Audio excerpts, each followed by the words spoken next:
Hi, and welcome. You're listening to the X22 Report. My name is Dave, and this is episode 1194B, and today's date is February 2nd, 2017, and the title of the episode is, Now We Know Why the Doomsday Clock Was Pushed Closer to Midnight. Let's get into the economic collapse, political and geopolitical news. Now, we know that the government, corporate media, Facebook, and the rest, they were all going after fake news, which is the alternative media that is reporting the truth. Yes, there might be a couple of those individuals that exaggerate or just make things up, but for the most part, they're going after those sites that are reporting on things they don't want to be reported on.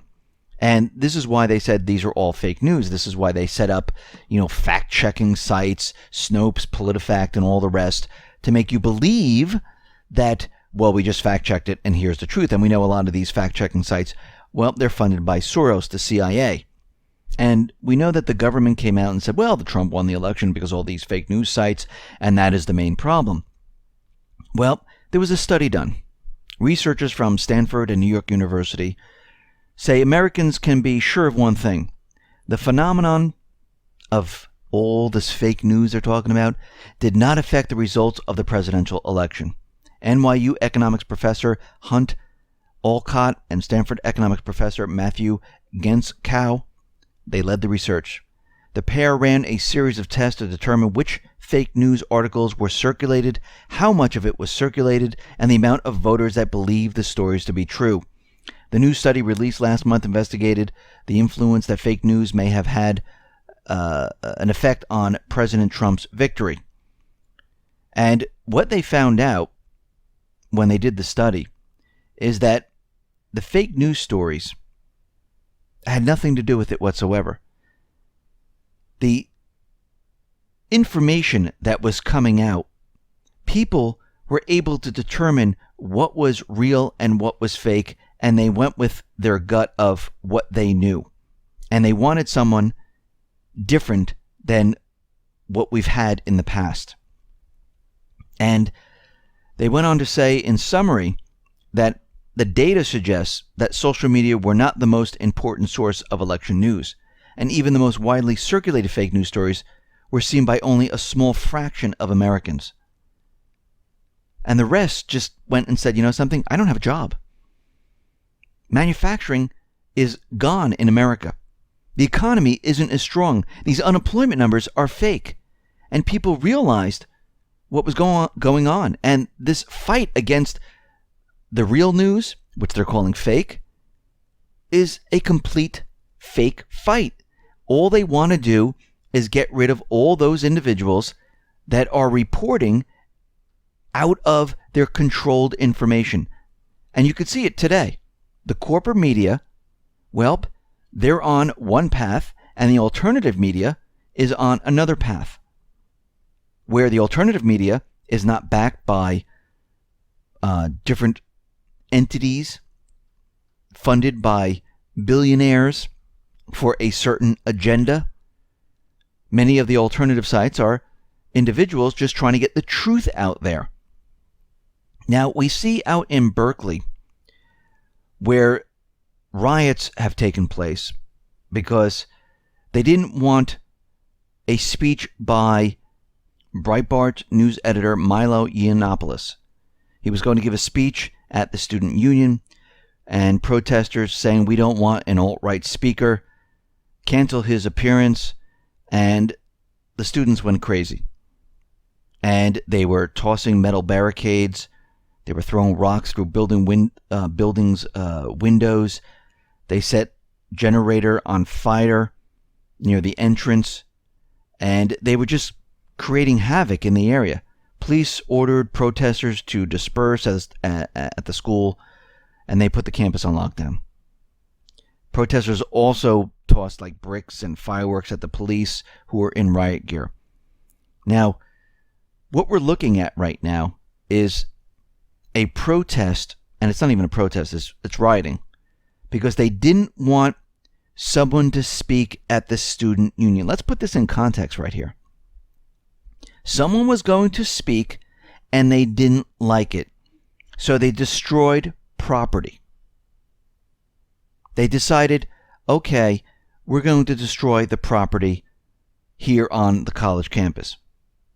I mean, think about what they just did here, because they didn't want someone to speak. Can you imagine if there was a real problem, what these individuals would do? Let's say that the economic collapse started tomorrow. They didn't have credit, they couldn't get their funds, they couldn't find food. What do you think the rioting is going to be like? It's going to be completely awful. I mean, wouldn't a better solution, if they really wanted to protest, have no one show up to the guy's speech and let him stand there with no one there? Wouldn't that send a better message? I mean, this is sending a message that they're a bunch of babies and they're just out there destroying things because they didn't like someone speaking. Now, Trump is out there saying, this is ridiculous. A person was hired there who was going to speak, and he has every right to speak freely. And if Berkeley doesn't get everything under control, we're going to hold back federal funding. Think about what is happening here. Now, we know that Trump has created this executive order to temporarily stop individuals coming in from different countries in the Middle East. And during this period of time, an Iraqi American man who made headlines early in the week, who claimed that his sick mother died because of Donald Trump's executive order on immigration. And the original story was that Mike Hager, a U.S. citizen born in Iraq, was visiting relatives in Iraq but was forced to abandon his mother in that country when he tried to return home. He said he was returning home with his family that included his sick mom. They were returning home to the United States, where his mother has lived since 1995. As they were waiting in line at the airport in Iraq, he was told that he could pass through because he was a U.S. citizen, but his family members, including his mom, weren't allowed, despite holding green cards. He said, I was just shocked. I had to put my mom back on the wheelchair and take her back, call the ambulance. She was very upset. She knew right there, if we send her back to the hospital, she's going to pass away. She's not going to make it. And she did pass away. The problem is, she passed away 5 days before the executive order. And Fox 2 went in and investigated and found out that she died 5 days before. The entire story was a lie.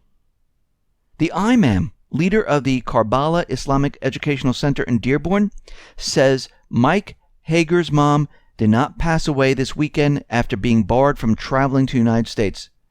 He confirmed that Hager's mother died before the ban was put into place. So they used this, and it was a complete lie.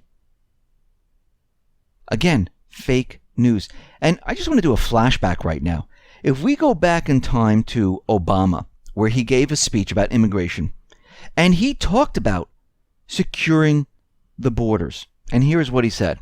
We all agree on the need to better secure the border and to punish employers who choose to hire illegal immigrants. We are a generous and welcoming people here in the United States, but those who enter the country illegally and those who employ them disrespect the rule of law, and they are showing disregard for those who are following the law. Securing we simply cannot the borders. allow people and here's what he to pour said. into the United States undetected, undocumented, unchecked, and circumventing the line of people who are waiting patiently, diligently, and lawfully to become immigrants in this country.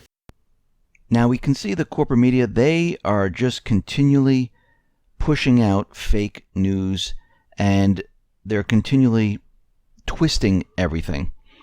And right now the White House is slamming the Associated Press for fabricating a national story that claimed that President Trump threatened Mexican President Enrique Peña Nieto with a U.S. military invasion into Mexico if Mexico didn't curb the bad hombres near the U.S. border. And what's very interesting about this is that the Mexican president he also said, yeah, this never happened. This conversation that they're reporting on didn't happen. The president didn't use the terms bad hombres to the leader of Mexico. None of that happened. He said this is just a sad joke on the part of the news media. And what's very interesting is that AP says their source is the excerpt of a transcript of the conversation obtained by the Associated Press. Now, the White House officials are saying, okay, with all due respect, what does that mean? What transcript do you have? Because there is no transcript. So they're all scratching their heads going, I don't even know where this information came from. Now, are they making it up? Can they produce it? I'm sure they'd be very interested to see the transcript. Now, out in South Korea, we see the U.S. military, well, they're going to be deploying 12 Lockheed Martin F-16 Fighting Falcon fighters to South Korea because of the threat of China, North Korea, pretty much all the same players. And we can see that they're moving military assets into position, getting prepared for what is coming. Now, we see there was a news story saying that the U.S. has eased sanctions against Russia.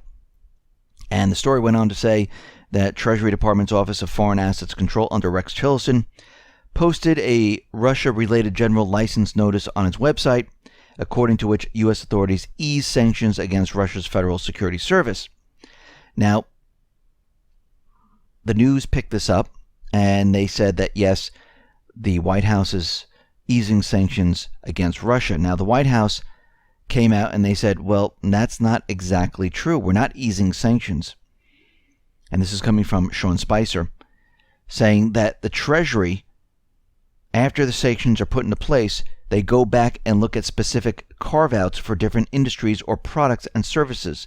It is a regular course of action that the Treasury does often when sanctions are imposed. Trump himself also said, I haven't eased anything yet on Russia. He's looking into it. He would like to do it, but it has not been done right now. And we can see that the move was widely interpreted as President Trump relaxing sanctions on Russia, but foreign policy experts cited by The Hill insisted that, the OFAC amendment was likely meant to clean up unintended consequences on American tech companies. So we can see right now they're putting out information and they're just going out there saying whatever they want to say without really doing fact checking. And this is what the corporate media has been doing. And I understand everyone makes mistakes. But we could see that they twist the stories, they twist the information, they add words in where they don't belong, like the Muslim ban. There's no Muslim ban, because there's no race, religion, or anything else associated in the executive order. But they like to play this up, and then they push the agenda this way. We see out in Ukraine, Poroshenko is realizing under Trump that he's not going to be getting any money from the United States at this point, or support from the United States at this point. And that is coming from the executive branch, where the executive branch most likely will not give him support. And he understands this, and he understands that he can't rely on Washington right now, and this is why he has pushed forward with this war. But something very interesting. Putin, first of all, said that, yes, Kiev is provoking the flare-up in fighting in eastern Ukraine, saying it was a ploy to win the support of the administration of Donald Trump, because they need money. Now, before all this happened, we see that McCain and Graham, they visited Ukraine, the front lines. They spoke to Poroshenko. We also know that Biden also visited this area. And after they visited, all of a sudden, war in this area started to flare up. And we can see that the OSCE is watching Ukrainian battle tanks because they have been moved up to the front line. And at this point, we understand that Ukraine, well, they want the entire country back. Those individuals that were involved in the coup d'etat, they want Crimea. They want the Southeast. They want all of it. And we see McCain right now is calling on Trump to help Ukraine and send over lethal weapons. So the whole thing was to box Trump in to try to help Ukraine. They planned this from the beginning. And we can see that Poroshenko realizes most likely his days are numbered there. And he's going to go and push a war. Now, the corporate media is spinning this around, saying that Russia is invading. Please. We've been through this before. If Russia really wanted to invade and take over Ukraine, they would just do it. They would send their air power in. They would send full troops in. First, they would bomb the entire area, wipe out Kiev. They wouldn't even know what to do. And they would just move in and take Ukraine. They had this chance. A couple years ago, the southeastern people were pushing the Kiev forces back. Kiev had major losses. I mean, Russia could have just stepped in and said, okay, let's finish the job here. But they didn't. The southeastern people, they moved back. They just want their location. They just want their area. Crimea just wants to be left alone. And Putin stepped in and said, listen, let's have peace. Here's the Minsk II agreement. Let's talk about what is going on here. Let's stop the war. And this is when the United States, Poland, and other countries came in and started to train the forces once again, bring in military weapons. And here we are, once again, doing the same exact thing, pushing the agenda for war. Now we can see that the elite, the central bankers, they understand they can get Trump all hot and bothered about Iran and China. And we see right now the United States might be looking to place sanctions on Iran right now. We have House Representative Speaker Paul Ryan, who is saying that, yeah, we should be placing sanctions on Iran. Don't worry, it won't affect the nuclear deal that we have with Iran. It doesn't violate it whatsoever. But of course, all the sanctions do. And we can see right now that the Iranian government is saying that, this threatening us is not going to do anything. We're going to be dumping the dollar. You won't have control over Iran anymore by sanctioning anything because we're not going to be using the dollar. And you can see why they're moving in this direction. And the elite right now, they want a war started. Now, Trump is out there and he put Iran on notice about firing missiles. And of course, Iran is saying, listen, we can create missiles, we can fire them. You cannot stop us from defending our country, which, again, the United States and the rest of the world cannot. And you have to remember, Iran has not started a war in 200 years. Yes, they defended themselves, but they haven't started one. Where, on the other hand, the United States has. Actually, the United States has gone into many countries and had regime change under false pretenses. Now, we see that Trump has had his first counterterrorism operation, which ended in the death of U.S. Navy SEAL William Ryan Owens. And what they're saying is that the whole operation was undertaken without sufficient intelligence, ground support, or adequate backup preparations. The medic on the scene said about 30 people, including 10 women and children, they were killed. And the U.S. Central Command said in a statement that an investigating team had concluded, regrettably, that civilian noncombatants were likely killed, which we are confirming with the medics. Now, the U.S. officials said the extremist base had been identified as a target before the Obama administration left office on January 20th. But Obama said, something? Pass this intelligence on to Trump and let him handle this. So to me, when we're looking at this stuff, we have to understand there's still powers that are working within the government. And this kind of looks like it was a complete setup for the Trump administration. They're trying to push him in certain directions. And the question is the Pentagon actually sabotaging Trump? Are they trying to get him to start or try to provoke these countries into a war? Because we understand the central bank, the elites, this is exactly what they want. They've been preparing for this for quite a while. And now we can see they're pushing their agenda. And now we can see why the doomsday clock was pushed closer to midnight. Because their plan is to start this war now. They're not going to wait any longer. And the elite decided, you know something, since Trump is in office, war is coming. War was always coming. We know this because we've been following everything that has been happening. We've been following the movement of troops, the movement of assets, how they were provoking all of these countries, what they were doing. And we know that the economic system is deteriorating. We know the economic system is collapsing, and they like a war to cover all of this up. So when they move that clock closer to midnight, that was a signal that they're ready to go to war. And they're going to push hard now. Now, I wouldn't be surprised if all of a sudden we see something happen in the South China Sea to really ramp this up. Because we can see already that they're pushing the agenda with Iran. They're going to be pushing the agenda with China. Russia is a different story because they started to realize that Trump is not going to fall for it. He spoke to Putin. And if you notice, since Obama left office, the corporate media doesn't say anything about Russian aggression anymore. If you notice, that completely disappeared because it was completely fake. They were trying to create something out of thin air.